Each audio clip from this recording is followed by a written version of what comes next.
Yeah, Dalong from China's Xinhua News Agency.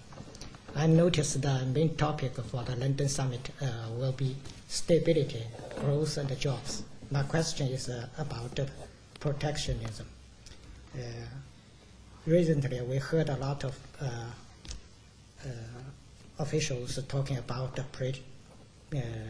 anti-protectionism, but actually, there's some developed countries taking some measures about some protectionist measures in dealing with the world economic crisis. Do you think what kind of job, what kind of role for the World Trade Organization can play to stop the protectionist actions? Well, I think we know from the 1930s the dangers that protectionism holds.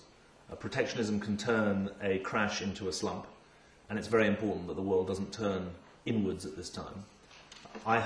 We hope that the G20 summit can give a very strong anti-protectionist message. That's something that is important in rhetoric, but it's also important in policy. And obviously the most visible sign of progress on open trade would be the conclusion of the currently stalled trade round. I think that most people realistically would say, however, that the immediate priority is to stop the retrenchment into protectionism. Not many people are talking about an advance to a global trade deal at the moment, however desirable. What they are talking about is stopping the resort to protectionism, because in the end, protectionism is fool's gold. It doesn't actually protect jobs. And what we have to develop is a social compact where citizens are properly protected, but not through protectionism. They need proper welfare states and proper means of support that allow them to maintain a decent standard of living. If they lose their jobs, protectionism won't be a good substitute. And so I agree with you very strongly that there is a big responsibility for the leaders to stand up against protectionism.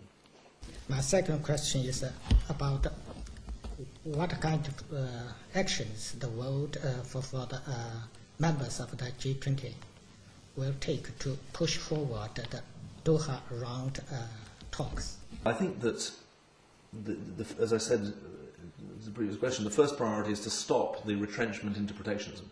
But I think that if that is successfully done, then we know that the world trade talks were stalled on quite a narrow set of issues. And in the end, I think that renewal of global trade is going to be an important part of the recovery. And the longer it's postponed, the longer the recovery will be postponed.